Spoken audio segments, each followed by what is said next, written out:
You're listening to a Comics XF podcast. X-Men. Get it!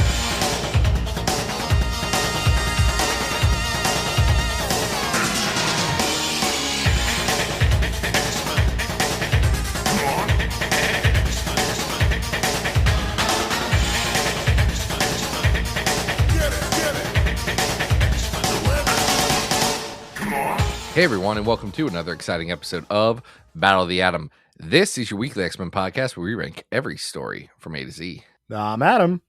And I'm Zach. And Adam. Yeah, what's up, Zach? You ever think about the 90s? All the time. All the time. You ever think about how the 90s it wasn't just one thing, it continually became a different thing? And how time marched forward? Yeah, I mean, it's so funny. Like, I often have this conversation about like thinking about music of the 90s, and then I realize that someone's thinking about the late 90s and not what I'm thinking about, you know? Sure. That's it. I mean, it all comes down to the way we periodize things into decades and centuries and how that's weird to begin with. And it doesn't really make We just any like sense. round numbers. We is the love biggest those thing. even numbers. It's true. I mean, who doesn't love the even numbers?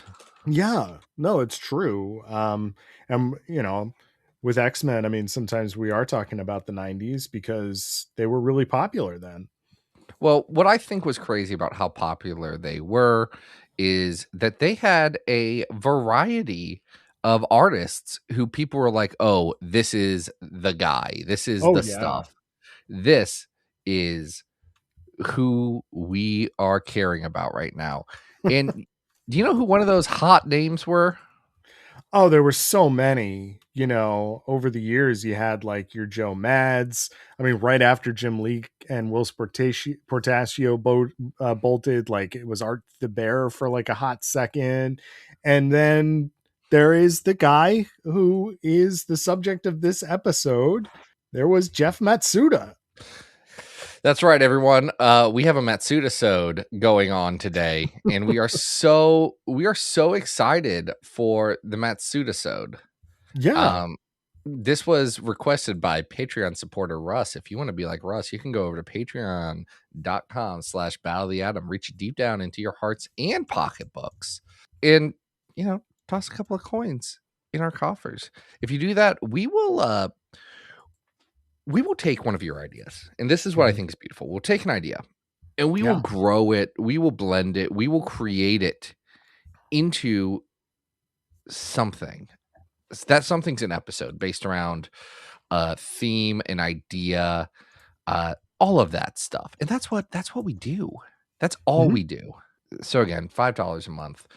You'll get access to bonus content like our upcoming Patreon exclusive review of the movies of X-Men. We haven't come up with a fun I like that we're teasing this now, like officially, like this is gonna happen. We are going to do it is the thing.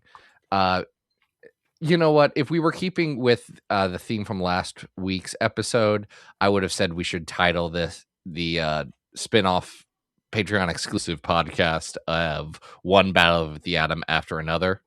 Okay.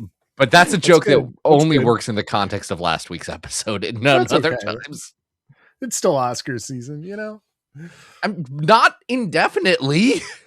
No, not for when we would get to doing the movies, but you know, that's still a funny joke. Look, we don't have a timeline on it. We're busy and summer's coming up and Dad is on the road this summer. So we'll see what hotel rooms that I record from. But until then, we've got a fantastic Matsudasode for all of our patrons. Now, Adam, you as a child of the 90s, what was your experience with Jeff Matsuda? So I think people are probably most familiar, if you were like not into latter 90s X comics, you would probably know Matsuda the most from a syndicated television show that was on Saturday morning cartoons, actually probably more like an afternoon WB cartoon, and that was Jackie Chan Adventures. Why would you think that it was in the afternoon? It was on Saturday morning. It was a Saturday morning cartoon? I don't know. Absolutely a Saturday. yes, they would likely run reruns in like the, let's see, I think the 3:30 slot of WB was Pokemon. So maybe in the 4 o'clock slot. I'm trying to remember. It was years ago. Yeah, Now, this Adam, was a show that was on from 2000 to 2005, but Matsuda's origin is actually tied very closely to a character who appears often on this program, and that is the Rob. I like how Rob you're describing the Liefeld. Rob as a character and not a living, breathing human being who has a podcast that's more popular than ours. What's the Pulp Fiction quote? Just because you are a character doesn't mean you have character. And the Rob is a character, make no mistake about it. But the Rob, especially in 1997, the Rob was busy getting booted from Image Comics. The rest of the guys were sick of him and were done with him and decided to boot him from the publisher. So he had to create his own offshoot, which then died, and then he created another one. But in between, in 1997, he creates something called Awesome Comics. And one of the books that he publishes is Jeff Matsuda's Kaboom, which is about like a cyborg kid kind of thing. Mm-hmm. And that is how Jeff Matsuda gets on the map. And, he's also doing some X Factor, which we are going to talk about here as well. Well, one more thing about Jeff Matsuda. I don't actually have any other things. I just wanted to quote the one line from Jackie Chan Adventures that anyone who's my age would also know. That's what Grandpa says. Did you? Wait, is he Columbo? Is he just doing a Columbo? Hold on. Do you know anything about Jackie Chan Adventures? Wait, can we back up a sec? So Jackie Chan's the grandfather character is basically just doing Columbo. One more thing. No, I mean he says it in like a Chinese accent. Yeah, but like, is he doing a thing? Yeah, that sounds like Columbo. I love it. He's not really solving mysteries when he says it. He's more describing the wacky hijinks to find the talisman that Jackie Chan and Jackie Chan's niece, I want to say. Sure. I've definitely seen episodes of this program. To be clear, in Jackie Chan Adventures, Jackie Chan is not Hong Kong movie star Jackie Chan. Yeah. He is just a guy with an 11-year-old niece named Jade who goes across the world trying to get these magical talisman that are tied to the Chinese zodiac. Also, it is his uncle, not his grandpa. It is uncle. That's his name. I apologize to all of the Jackie Chan Adventures heads that I just really, really let down. With that, you're fine. But I watched Jackie Chan Adventures was a B-level show, frankly. Like it was not the premiere one, but it was like, oh yeah, I'll watch some Jackie Chan Adventures. It's fun. Matsuda actually, and we'll talk about this a little bit because we'll have to get into we'll talk about the actual X-Men in a bit, but he's done a lot more other stuff than that. I think one thing that people may know him for is the 2004 The Batman show. Oh, yes. Which the one thing I remember about that show, because I did not watch it, in 2004, I was 13 years old. I was too cool for Batman animated shows. Just where I was at in my life. I remember the character designs, though. Like, the character design of Jeff Matsuda's The Joker walks the line of so bad it's good. It's fun. Incredible ways. It's really out there. The Joker is wearing a straitjacket. He has dreads. That's about it. He fights with his feet. He fights with his feet, which is weird. He does like monkey kung fu. Oh yeah. He's not using those arms because of the straitjacket. I just want to back up for a second because I think I mischaracterized kind of the origin story of Matsuda because he was working for Extreme Studios before, so he was a Liefeld discovery, I think I just kind of post-dated that a little bit because he was working on things like Troll or like little bits of Brigade or Deathmate or, all these other little extreme X-Men things, Yeah. which is how he made his name. He does this little jaunt into the X world and then returns to Kaboom. But I think people know him most from this super kind of angular style that he brings to the animation. You're telling And me you can that people don't know him best for the 2007 Teenage Mutant Ninja Turtle CG animation movie that I did see in a drive-in? It is not very good. Oh, that's a shame. That's a shame. They should all be good, but they can't People all be should know him winners. from Google's Livy, I don't know what Google's that is. first content platform. Oh God. Their initial, it seems like, metaverse push in 2006 to 2008, it was a failure. Which is ironic because didn't you say that Matsuda is currently working for Meta? Okay, so he worked for Google for a couple of years on that. Then he's been doing his own thing as like a freelancey thing as X-Ray Kids Studios, where he's done a bunch. He did some League of Legends character design. Like, Nice. he's done stuff. He worked on the He-Man show that Netflix did for a while. He was an Okay. executive producer on that. But Nice. yeah, he is currently, and this is just coming from somebody's LinkedIn profile. No one knows whose. But the creative director of Meta, where he, quote, drove high impact creative leadership across avatars, Gen AI, OS, and immersive spaces, elevating quality standards and cross org communication while unifying products into a cohesive vision. Wow. Did you know that he leads monthly executive presentations to CEO Mark Zuckerberg and senior leadership, defining the creative strategy for Meta's next generation Avatar 2.0 system, serving 3.5 billion plus users across platforms, culminating in a successful global launch in 2025? I mean, I hope he lands. Did you also know that he's the lead creative strategy for generative AI agents, and intelligent assistant platforms, partnering with product engineering and UX research to develop scalable AI-driven user experiences? That part I don't like so much. That was the first thing where I was like, "Oh, okay." Yeah. Plus, aren't they deleting the metaverse? I thought they were finally admitting that. Is the metaverse Jeff Matsuda's fault?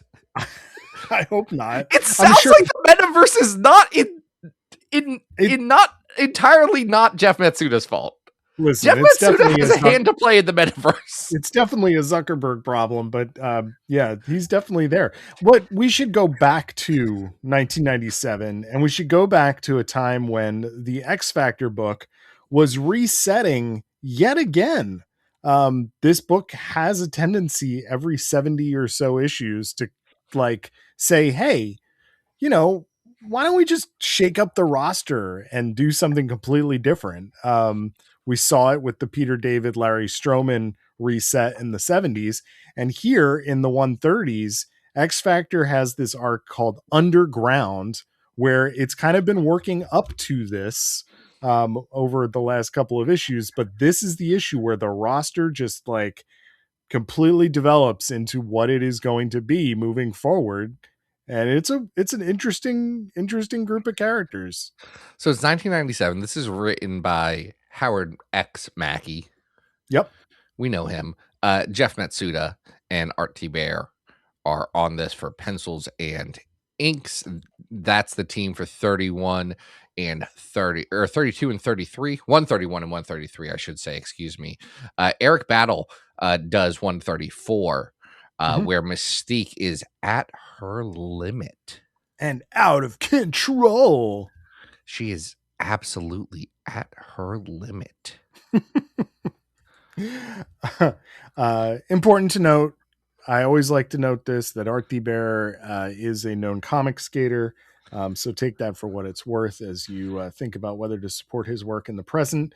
But at this time, just to be clear, even the Marvel wiki database has scanned versions of the covers on here because ain't no one actually financially benefiting off of X Factor 132 to 134 at this point in time. No, none of these books that we're going to talk about. This is 132 to 134. They're not this moving, I think, almost to the end of the book of its first volume before the Peter David picks it back up. Yeah, none of this is on Unlimited. It's so difficult to find. It's not. Because There's no Epic. There's no Omni. There's no TPB. Like, this is forgotten.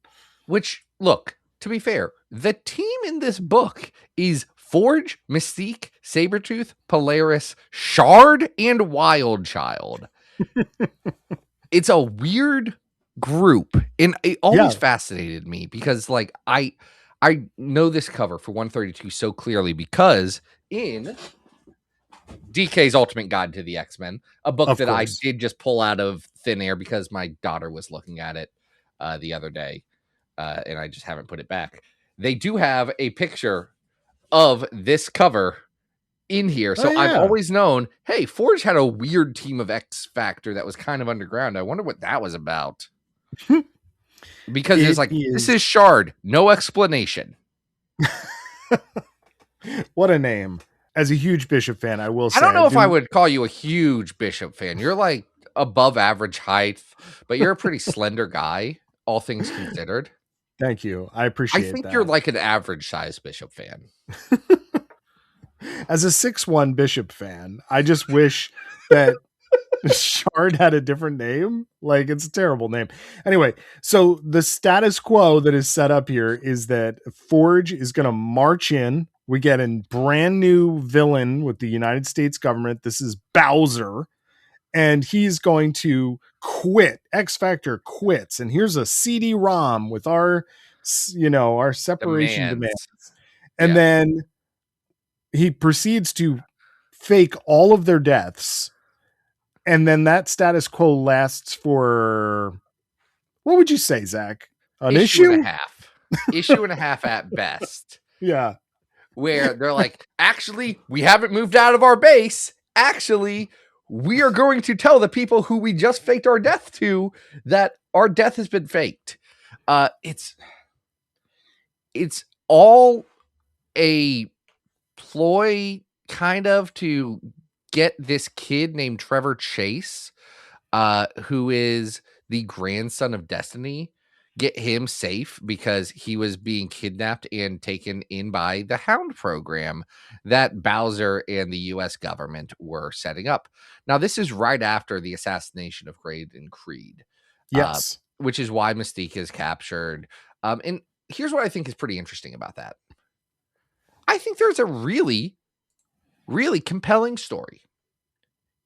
The seed of a compelling story in here of Forge, who was a defense contractor, who made weapons for the government, who is a current contractor for the government, realizing that there is no way to change this to make it better from the inside. They are actively working to cause more mutant genocide. And there is no reasoning with these people. They simply have guns and they will use them to take what they want. And what they want, for whatever reason, is the extermination of mutant kind. And Forge realizes that he cannot be complacent. He cannot be compliant. He cannot be a cog in that machine. So the only thing that he can do is break away the machine and say, I have to become a terrorist. I have to go against this evil organization called the U.S. government and have all of these characters come with him instead of working with the government. I think it is very X Factor because essentially it is the same turn that happens with Cameron Hodge when they realize, actually, we shouldn't be doing this mutant hunting thing. That's a bad idea. Yeah. I love it in concept. I think the pitch for this is really solid. The lineup is fun. I think the pitch is really good. The lineup is fun, and then also Wild Child is here. Wild Child is here and crushing on hologram Shard, which is a little strange, but she's an adult. It's fine. Maybe sentient. I don't fully understand. I'm not going to read those Alpha Flight comics to learn about Wild Child's background, guys. Like that's never going to happen. I read all of those Hellions comics. I read those Jeff Loeb comics where he's wearing bondage gear and he works for Romulus. Yeah, very creepy. You can't expect me. I read these X Factor comics. You can't expect me to learn more. about Wild Child. I'm not reading Alpha Flight. It's not happening. No, and he's not a major player in these, really. They're kind of side characters, but I do appreciate this whole idea of, Bowser and his goons really wanting to It's get Koopa Troopas. into Forge's lair to steal his inventions, to turn them against mutant kind. And Forge being like, yeah, you know what? Like, we're going to make it seem like we completely blew the place up only to turn the tables on you. And, really, this is not going to end well for you. Now, like I said, we're both suggesting this is a very good pitch, but it can't sustain itself, unfortunately, because they do reveal so quickly that they're still alive. I guess the fun little twist is that the CD-ROM they do deliver upon quitting does get used and installs a virus that allows them to use all of the surveillance of every single I guess branch of the United States government. So Now, to be fair, this is pre-Patriot Act, so it is. fewer than what you may be thinking. Yeah, but Bowser is pretty much off the board by the third issue here. Like, he's not really doing much after that, is he? I think he's only in like maybe one other issue. Well, because this iteration of the book only lasts for about 4 more issues after this before they try and bring in Xavier's underground enforcers. About Archer and Fix in the other one, Gray Malkin. Yep. Wait, is it Gray? No, Greystone. Mm-hmm. You know what? One of You them. know what? You Gray know somebody. I'm talking about those freaks. The underground enforcers. But yeah, we get very little of them actually being underground, which is silly.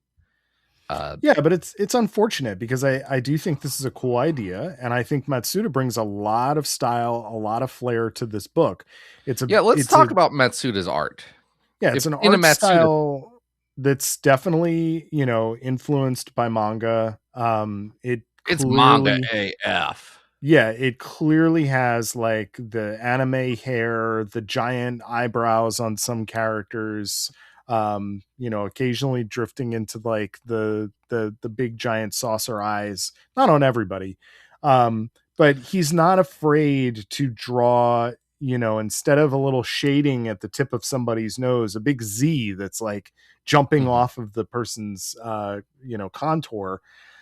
It's definitely in the world of Joe Mad in terms of what he was doing, but it's very much a like sharp angles and long curves that really contributes to the style that will become what we all recognize in those shows like Jackie Chan and the Batman.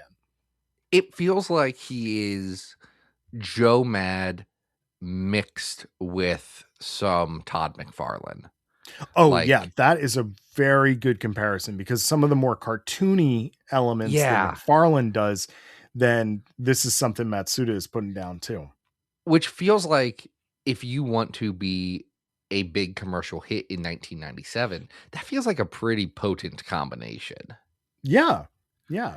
I'm interested to see if I'm acting like I'm going to find out, but I am interested to know, like, here he is, he does these 2 issues and then the third issue is already a fill-in. It's like, well, they also had the -1 happened, I believe, in between all of these. So he had a solid chunk of time that he was working on this stuff. But I mean, the fact that Joe Mad stopped doing sequential comics. In fact, when we were trying to put together this episode, I think both of us were a little surprised at how little he's actually done, because he does almost, like, with a couple of fill-ins here and there, 122 to 136 of this book. Yeah, like, it's a pretty good run. Chunk. Yeah, we chose this one specifically because it is this sort of like firm relaunch of the book, but you can read a nice chunk of Jeff Matsuda before he, like I mentioned, the Kaboom stuff that happens later this year in 1997. Right. So he pops off, does that. He does come back for an arc of Wolverine that Yes. we talked about in 98. Mhm. But there is less Matsuda than you would anticipate. If you just think of he's someone who I feel like if you know, you know, and Mhm. maybe his star because he went the more corporate route, his star has dimmed in comics circles just because he even Joe Mad, like he'll come back and people are like, "Oh yeah, Joe Mad. I know that guy. He loves Final Fantasy, I think." I I feel like it was really Dragon Age, but who's to say? Who knows? Who's to say what Joe Mad likes? I bet Jeff Matsuda also would play a Final Fantasy or a Panzer Dragoon or something else of Who that wouldn't? vein. It's the late 90s. Did you play Panzer Dragoon? Nope. I played the demo that I Was got it on a PlayStation demo disc. was it an RPG? Yes. Wait, Yeah, I may be thinking of a different one. If it was a fantasy based RPG of any kind. No, okay. Panzer Dragoon was the Sega Saturn Dragon on rail shooter game. I'm thinking of that sounds fun. I'm thinking of Legends of Dragoon, which was a Sony role playing game where they turned into dragons. I had the demo disc of that. God bless every single human being on this earth who absolutely loves turn-based combat. I can't stand it. I'm too old for it now. Here's the thing. I've tried to play some turn-based games. No way. I am 30 or 40 years old. I don't want to anymore. This is just personal taste, just beat Ultimate Alliance on Wii with Anna. And, it's just fun running around and smashing things. That's more my style. If you like running around and smashing things, you should play what I'm playing right now, which is Donkey Kong Bonanza. Got to get a Switch 2 for that, though. Bud, the only thing you do with that game is run around and smash things. I do not know if there's a real objective. I think get some bananas from a monkey. It's not even open world. It is what it is the guys who did Mario Odyssey, the exact same team. That. They were like, let's just do that, but you can break everything. That sounds great. It's so fun. Anyway, these are weird issues. Are they good? I don't know. I don't think so, really. I think they start off actually pretty strong and then kind of fall off the rails a little bit as you get towards this Trevor Chase stuff. It just that part doesn't land as much. There's another background thing with Multiple Man and confronting evil Havoc, who's leading a new brotherhood. And then Guido is coming out of a coma. So there is still some classic, like last generation X Factor stuff here for reasons. Well, that's what's weird about what Matsuda and specifically Mackie are doing. They are building up to something, and then they go in a completely different direction with the underground enforcers, which are again building up to another something that doesn't go anywhere and becomes Mutant X. And it was supposed to become like an actual X Factor 150. It's so telling that in 1997, Marvel had no idea what to do with this book. No. Not even the smidge of an idea. Well, lucky for us, we do know what to do with books. We put them on our big old list. Zach, what is that? That's where we're ranking every X-Men story from best to worst. We've been ranking too many X-Men comics, 1,134 at this point. Yeah, look, guys, you got to stop at a certain point. We need to fewer. Maybe. I don't know. Maybe I can't tell you. There's a lot of X-Men out there. Number one is the House of X Factor 10. The 275th best X-Men comic is Magic Volume 2. The 550th best X-Men comic is Marvel Voices Pride Volume 1, number 1. The 825th best X-Men comic is Uncanny X-Force Volume 2, 1 through 6, Let It Bleed. The 1100th best X-Men comic, best is just getting a lot of mileage here, is Poison X, and the 1134th best X-Men comic, which some may call the worst, is 2099 World of Tomorrow. Okay. At 869, we have the Incredible Hulk, X Factor, Peter David, Dale Keown crossover, War and Pieces. I'm going to say I think this is better than that. Really? That's a borderline. I'm not even going to say borderline. It's racist. So Okay, now it's probably too high on the list already. no, because it's both racist and there is an entertainment value in that comic. Okay. It's not good. No. But I mean, like, hey, guess what? It's timely again. Grown. Man, that was so depressing. That was a very dark and depressing joke, but true. Where do you want to start then? If you, I don't know. You're right-ish. But here's the thing. Team X Team 7 is at 857. This is not better than Team X Team 7. Oh no, I was still going to keep it down here because, like, at 862 we have that time that X Factor guest starred in Alpha Flight. And I have no recollection of that comic. I remember it was like some bride that was bringing back her dead husband.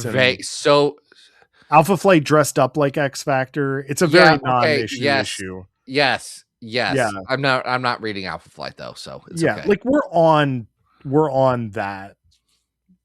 Yeah, like, level here. This is not as Muties. This isn't as good as Muties. No. Is it better or worse than Mystique 1-6 by BKV? That's a good one. It's worse. Yeah, it's worse. It's probably better than Revenge of the Living Monolith. Yes, I think it's doing something a little more interesting than that. So this can be our new 868. This is X Factor 132 to 134. Underground. Stay underground, baby. Now you mentioned don't talk about the ground because they're going to be under it. You mentioned this next issue, which is released concurrently to this run, and it is one of the flashback -1 issues. This is X Factor -1 by Howard Mackie, Jeff Matsuda, and Art the Bear, supposing to tell a secret unknown chapter in the history of one Alex Summers. Okay, I kind of like it again in concept. I think that Howard Mackie is throwing out an interesting idea. They're doing the -1 flashbacks, which include the obligatory Stan Lee cameo. Yeah, the hey kids, Stan Lee's here and he's funny, which was from Generation X, and then they did a whole event about it, I guess. I mean, that was also just Stan Lee at a certain point. Yeah. People lionize Stan Lee, and I feel like that's doing a bit of a disservice to the Stan Lee character that Stan Lee created, which was a huckster. Like, yes, we think of that because he leaned into that. He was constantly doing bits, like, oh yeah, for money, doing bits for money. That's the Stan Lee story. So Stan Lee says, I'm going to tell you a story about Alex Summers as a kid. And here's what's interesting. It's about Alex's adopted family, who we never hear about ever again, which is so interesting. Well, there is a reason for that. And we'll talk about it, but these are the Blandings. The Blandings who, there's a mom, there's a dad, there's a daughter, and they have adopted Alex in essence to replace their star quarterback son who died. His name was Todd, and they really want Alex to just be Todd. Look, everyone's grieving in their own ways. It is. I don't know if adopting a child to be the replica of your dead child. Didn't say it was good. I didn't say it was a good way. I didn't say it was appropriate. I am just saying that I have some level of sympathy for essentially the dad who is going through a incredible depressive episode and making it everyone else's problem. Well, it's not just the dad. I mean, the mom is like, "Hey, Her I mom made you is your too. I made you your favorite sandwich," and it's some like really weird thing with sardines in it, and Alex is like, "What?" And she's like, "Oh, oh, I'm so sorry. That was Todd's favorite sandwich." And even the big sister is like, "Listen, man, can you just like be Todd? Like, Okay, it but would make my parents happier." I love Haley. His Havoc's sister, who he Yeah. lived with for what we can assume is since he's like 13 in this comic, Mhm. lived with her for at least 6, 7 years, Yep. who we've never heard about since. No. She rules kind of because she knows he's not Todd. She's processed her grief and she's like, look, they're being really weird about it. Could you just do me a solid and just like she doesn't want him to be Todd. She does want her parents to stop being the most insane people. Yes. I also appreciate that she totally drop kicks a bully because the other members of the football team are pissed that because, Alex's foster father is or adopted father. I'm unclear about whether he got It's adopted or adopted. not. They're adopted. Okay. He's also the football coach. So he has installed Alex as the quarterback, despite the fact that Alex is this tiny little weakling child. Like The this is other, something that someone needs to walk over and just put an arm around him and take Andrew Blanding out for a beer and say, Andy, buddy, look, yes. Alex is a great kid. He's such a joy to have in social studies, but buddy, Yes. He's only like 4 feet Todd. tall. This isn't gonna work. You're making it harder on yourself and on him, and you need to let him go. So he Haley is does drop kick these quarterbacks. totally like up. literally jumps off a bleacher and drop kicks a guy. So To be these fair, this guy also we find out killed Todd. Yes, this is Vincent. Vincent is like really evil. He is not a good person. And not only did he kill Todd, but he is out to kill Alex and Haley and whoever else is standing in his way of football dreams, I guess. To the point Look, where he's I'd got like a to gun. say this is unrealistic, but I was Who in high knows? school once. Oh no, I know. We're not going to get into the exact reasons or the trauma. That's for a therapist to unpack at some point. But let's just say some things about Vincent hit home. Oh, I mean, aside from the fact that he's like hunting them down with a gun, it's No, it's Adam, bully city. something. I'll tell you some other time. Some things about Vincent hit home. Wow. Okay. Well, not only is Vincent involved in this, but sneaking around the shadows is the one, the only, of course, Mr. Sinister. Mr. Sinister. Who is egging Vincent along as Mr. Essex. Hey, and Jeff Metaverse Matsuda draws a heck of a Sinister. I think he draws this whole issue really, really well because he gets the domestic scenes in like a really kind of hype. Like there's a surrealism quality to the way in which the like, because most of this is not superhero stuff. It's at home. It is at school. It is behind the bleachers. And yet I think one of the things that suffered, you mentioned this while we were reading these, that you think that Matsuda is much better at character design than he is at visual storytelling through comic pages. Yeah. I would agree with that, but this issue does have a much better sense of space, surroundings, and what the story is than the X Factor issues we were just talking about. Oh, absolutely. Absolutely. Yeah. So ultimately what happens is that Alex does he's breaking out into a sweat. He's got a fever. He doesn't know what's going on. Haley, something's wrong with me.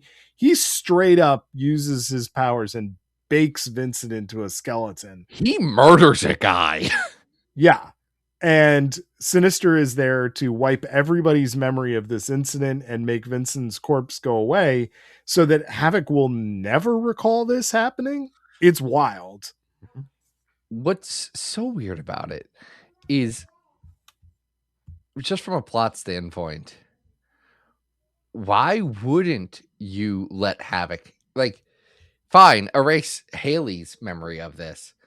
But if I'm Mr. Sinister, why don't I let Alex feel that weird, insane guilt? Just to screw with him. Because Mr. Sinister loves to a fault, loves to screw with the Summers boys. Now, it would be fun for a writer to remember that this happened and pick it up and like have Sinister, like in Hellions or something like that, bring this back up. But I don't know that anyone ever has. I think there is meat on the bone of Havoc's sister coming back. Sure. And like meeting Scott. Mm-hmm. Like, I think there is an interesting, so you're his sister. Yep. But he's my never brother. Mentioned you. Who are you? Because it's not like Cyclops doesn't know he was adopted. Yeah. It's also never really been said when they reconnected, which is odd because he just shows up at Alex's college graduation one day. Mm-hmm. It was the Silver Age. You know, what are you gonna do? I mean, you're gonna write comics about comics about comics about comics. That's what you're gonna do. You're gonna write comics that could only exist in IP created by the Marvel Comics Group. I enjoyed this though. This has good. It has visual flair. It is fun. It is like classic Sinister messing with the Summers kids stuff, and I think it's an interesting like piece of X continuity that people haven't dug around in that could be really interesting. So I appreciated that just from that perspective. I think it's pretty great. Now, we have not covered many -1 issues. We've done X-Force, right? We've done X-Force, we've done Generation X. Okay. So this is our third. I don't think this is as good as the X-Force one for sure. I'm trying to figure out where my X-Force -1 is. But I would tend to agree. X-Force -1 is pretty good. Oh, we did Cable -1. It's not as good as Cable -1. Cable -1. No, that's all the way up at 241. X-Force -1 is 453. This isn't as good as X-Force -1. Though I'm looking around there though. What's at $500 right now? At $500 is Weapons of Vengeance, Ghost Rider Wolverine. It's probably not as good as that. No. Let's work our way down a little bit. At 600 is, I don't think it's as good as the Amazing Spider-Man Nightcrawler Punisher crossover. Well, it's not crossover, team up of ASM 161 and 162. Yeah, no, that one has sniper rifles on roller coasters. Better or worse than Iceman Volume 3 at 700, 1 to 5. It's better than it because the art is good and the story's a little tighter. Yeah, I think we're in a good spot here on the list because this is probably on par with, like, at 692, Adam X The Extreme is back and things have never been deadlier. But Adam, things have never been deadlier. This is better than First X-Men. Okay, that's at 688. 688. Yes, this is better than First X-Men. This is better than Monet Vampire Hunter at 680. Not better than Global Jeopardy at 675, I don't think. Okay, well then that brings up a really interesting question. Is this better than Lightning Comics #6, the first appearance of Dr. Nemesis? I think it is. Okay, that's fine. Yeah. All right. God, we haven't talked about that one in a while. Why? I was staring at that like, what in the world is that? Oh, wait, that one. Yeah. Yeah. What a world we live in. But sometimes that world involves our friends, the X-Men. And sometimes it involves characters that you're a average size fan of. That's right. This is X-Men Volume 2, number 48 and 49. So the first issue is written by Scott Lobdell and penciled by Luke Ross, inked by Andy Lanning. And in fitting with our theme, number 49 is written by Lobdell, Mark Waid, penciled by Jeff Matsuda, and inked by Dan Panosian. Great team up of a penciler and inker, I would say there. And it is wild to see these two comics, specifically these two artists, back to back with each other, because Luke Ross is very much in the crosshatchy early 90s style. Oh yeah, very much doing his best Jim Lee impression if possible. Where, I mean, that's absolutely not what Matsuda's doing. No. So we've got a little bit one foot in the past. We've got another foot trying to push things forward. Well, this is one of the earliest things Matsuda did for Marvel. Yes. So it is very much like him stepping onto the stage in a big way and being like, yo, this is what I can do. Yep. So this was released in November of 95 with a January 96 cover date. The first issue is framed with a poker game The in Thing which standing poker game. We know about the Thing yes, superhero poker game. The Thing from the Fantastic Four. yes, and Cannonball is driving everybody nuts until it turns out he has been scamming them all and is actually really good at poker, leading to Absolutely. a standoff with Gambit. And I'm like, yeah, I believe this. Yeah, absolutely wild that Beast is sitting there under. No, actually not wild. Why would Beast, who is not from a flyover state but is from Chicago, which yes, Illinois technically a flyover.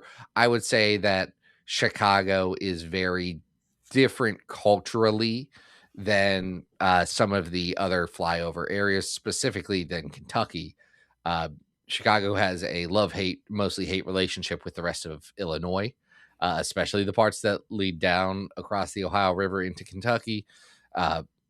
And would think less of Sam and not think of him as a human with thoughts and emotions and potential skills at doing things. Sam, smart enough to be like, well, you know what? I'm gonna mess with this city slicker.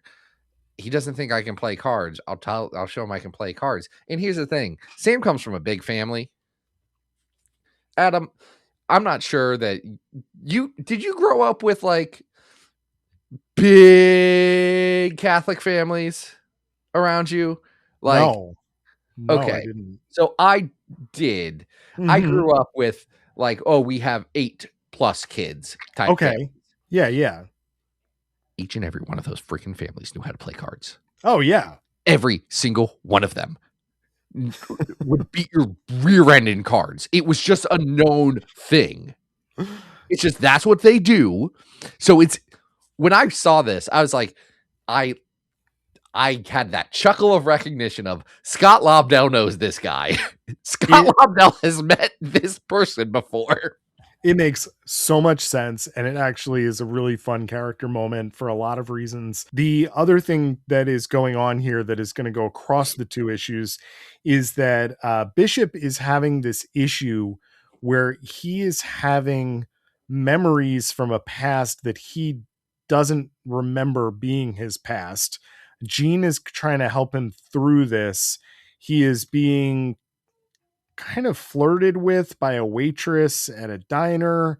And in the background of all of that happening, we have the scheming Age of Apocalypse villains of Dark Beast and Sugar Man kind of looking in on all of this, going, wait a minute. Bishop is the guy that ruined our like home timeline. We got to get this guy. I don't care. I don't care for the Sugar Man and Dark Beast. They shouldn't be in this time. They should not. They are wrong, and I don't like Dark Beast isn't a good character. Sugar Man's not a good design when he's not drawn by Chris Bachalo.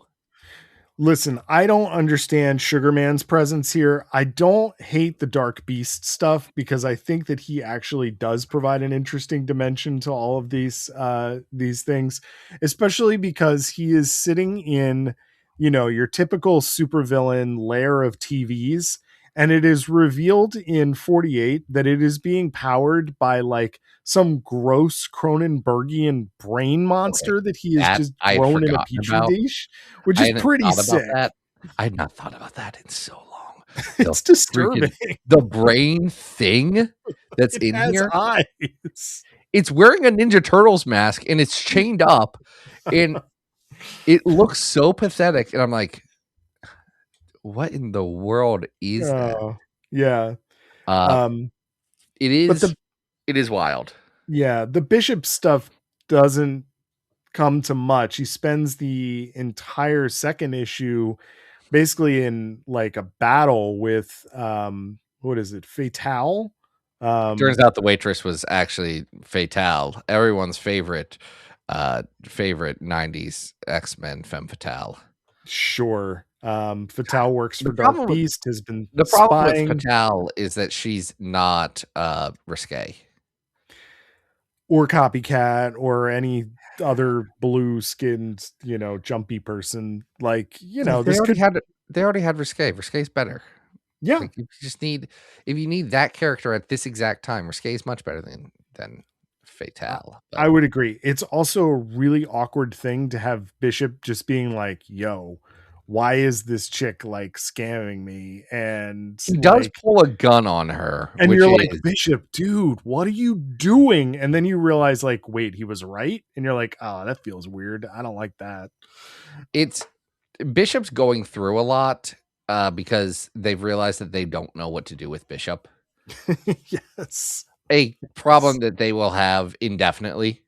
Well, it doesn't help anything that, okay, so Dark Beast has been following Bishop, right? Now, this is the part of this that I don't understand, okay? I'm very confused about this. The premise of Dark Beast entering the 616 is that he entered the 616 even before the mutant massacre occurred. Yes, 20 years. Him and Sugar Man get shunted 20 years into the past. Okay. Now, because Age of Apocalypse is not an alternate future, it is an alternate present. Right. Now, people forget about that because they look cool and they have future face tattoos, but it's the present. When this 2-issue arc ends, Dark Beast decides he is going to shift his focus away from Bishop because he just now realized there was a Hank McCoy in the 616. How is that possible that he did not know that before that issue? Because Scott Lobdell is not a great writer. Now, I don't hate that because it will lead to the whole Dark Beast replacing Beast stuff, which I think is kind of fun. Yeah, but it goes nowhere. It goes no, it doesn't go anywhere. That's the thing. This was the problem with X-Men at this exact time. It was wheel spinning on wheel spinning on wheel spinning. They didn't know what they needed to do. They're setting up Onslaught stuff in here. There is an Onslaught tease. Yeah. They don't know what to do with Bishop. Here's the thing about Bishop. I know that certain people on this podcast don't like that Bishop was turned into a crazy monster who genocided worlds all to kill a baby. At least they were doing something with Bishop. Like they had an idea and they're like, this is what we should do with Bishop now. And they committed to it. And that is not a thing that they have done before or after. No, it was a bit of a low period for this character, but for early Matsuda, he is still not, I think, at the peak of his skills yet, but it's still they aren't sharp issue. They aren't letting him stretch the way that he can. No. So you see him try and be more conventional in a lot of places to his detriment. Yeah. Also, to the detriment of this. Oh, go ahead. I was just going to say, Panosian, as I mentioned before, is a good pair for him as an anchor. They have similar, line qualities. I will say what is not a good pair for him is Malibu's Hughes. Oh, the coloring is bad. The coloring in this, especially going from the Luke Ross issue, which is, I mean, more traditionally colored, I would say is probably the right way. Like, I think it is still... No, yeah, it's Steve Bucalato and Electric Crayon coloring that one. So it feels like a 90s comic. This feels like a 90s derogatory comic where yes. I mean they're like, hey, we have all of these buttons on our computer. I want to use all of them all the time. Every potential thing we could do with coloring, let us use it. And it's like when you have a effects pedal board and you hit every stomp box. Yep. It stops sounds bad being anything. It's just, yeah. And listen, I get it, because also I will do that when I'm bored. Hey, listen, there's a way to be Kevin Shields, but this is not it. Like, this is just like, hey, I know how to do, like, everything has a bright, like, reflection off of it, and we don't need that for every surface under the sun. There is nary a surface ungradiented. Yeah. I would say of the three we talked about this week, I think I like this one the least. Yeah, I mean, it's the freaking wheel spinning that got X-Men into such a bad spot for such a long time. Yeah. Yeah. Like, And it it's really, not trying anything. It's just kind of, it feels almost like kind of animated series. Like, here's this week's episode and we don't really know what to do, but okay, we're going to do it anyway. They had such a nice lead up to Age of Apocalypse. And even the first arc back on adjectiveless X-Men is pretty solid up until about 45. And then when 46 hits and you get the X-Babies, it starts to slide downhill, and then it is the road to Onslaught. And very next issue, Herald of Onslaught, right? Post. So Baby Post is in that. Yeah, yeah. and then they have no idea what any of this is for the longest time. It takes them literally bringing Maggot into the book and then realizing that no one is going to buy a book with Maggot in it, sadly. Like, it is from now until Grant Morrison on this book. Yeah. It's just bad. It's not an understatement. You mentioned Onslaught. At 904, we have the Cable arc of Onslaught. Down at 914 is the X-Force X-Man. I'm going to ask you, can you describe anything that happens in the Cable arc of Onslaught?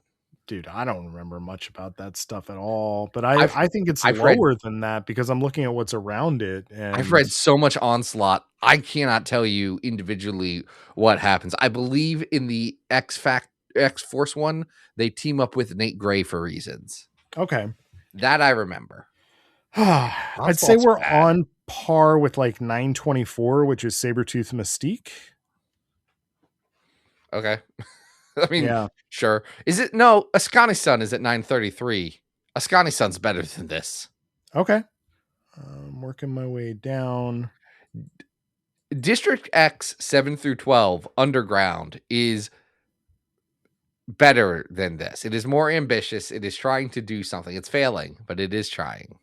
Okay. I think that's fair. I mean, it's very much on par with, we talked last week about 964 on X-Men Unlimited Volume 1, number 8, which is the Bolt. I think Bolt holds up more. Yeah. Is the thing. We keep working our way down then. Is it better or worse than Civil War II X-Men? It's better than that. Is it better or worse than Prophet Cable? Yeah. I mean, this is telling a story. Prophet Cable kind of ends with hopping on rocks. It's not better than 981 Gambit and Bishop, Sons of the Atom. No. And the artwork is not as good as Apocalypse Worse from Uncanny Volume 4, 6 to 10. God bless you, Ken Lashley. You're doing yeah. Lashley did a better job, even though that story makes no sense. Truly, Cullen Bunn did not know what was going on there. I don't remember this astonishing arc here. That's it's the one where there's Brood. They go and they do a Brood thing. Sure. Is this better or worse than that? It's worse. Put it between that and Prophet Cable. All right, good. So our new 984 is X-Men Volume 2, 48 and 49. And you know what I think is so funny about that comic? What's that? It was like reading it for the first time, even though I know I've read that at least twice other times. Yeah. It has continued to go in one ear and out the other. And the next time we bring up that comic, we aren't going to remember it. Probably. But folks, this was a Matsudasode. I'm so glad we named it that. Thanks to Patreon supporter Russ. If you want to be like Russ, go over to patreon.com/Battle of the Atom. Reach deep down into your hearts and pocketbooks and toss a couple of coins right into our coffers, and we'd be more than happy to come up with whatever stupid idea. Here's the thing. Here's what I'll say. Russ gave us some great ideas, a handful of them. And the moment that they said, what about Jeff Matsuda? Just a whole episode about Jeff Matsuda. I mentioned that to Adam, and we came up with the word Matsudasode immediately. And we were like, that's what we're doing. That's Doing a whole Matsudasode. I need people to understand when we're asking for suggestions, when we're saying give us something, give us your favorite comic if you want, or give us something that we're going to have some dumb fun with. Yeah. Because that's, y'all. That's what it's about. We've been doing this podcast 427 separate episodes. Like, I'm not saying we're burnt out by any means. I'm just saying, statistically, our best comics are behind us. Well, there's still some great ones out there, but more importantly, to be having a good time, and that's so we need those good requests. Exactly. Patreon.com. Thank you for, as you always do, taking my long-winded, directionless rambling and turning it into the point. I am the editor. You are now. Adam, what do you got going on? What's up? And in podcasts? What else you doing? Geez, I don't think I've got anything coming out on Comics XF this week, but follow on socials, Adam Rec, Blue Sky, and Instagram for anything new that's coming out. Maybe I forgot about something. I don't know. Zach, what are we doing next week? We're going to talk about post-silver, pre-bronze age X-Men. Ooh. Technically, I think all of these would fall into Bronze Age, but Bronze Age X-Men doesn't start until Giant Size. So, right. You understand the window. We're reprint era is what we're doing. Yes. We're going into reprint era. That would be insane. And we've never done that, and we will never do that. You can't just reprint a comic and say this is a different thing. That's not true. No matter how much Robert Kirkman tries to put Amazon product placement into reprints of comics. Oh, do you not know about this? That's not good. They reprinted the Marvel team up with Spider-Man and Invincible. And there were some pop culture references to like Blockbuster and contemporary things. No. And it has been updated to talk about all the latest and greatest products from Amazon Prime Video. Oh, okay. Truly upsetting. And I don't even care about any of that stuff. But I'm like, let us talk about our Blockbuster and whatever things were going on in 2004. That's let what time we be want. Time. Do not advertise for Jeffrey Bezos. He doesn't need here. Jeffrey, please buy my HVAC equipment. I'm begging you so much. Until then, folks, this has been Battle of the Atom. We hope you survived the experience. Get it!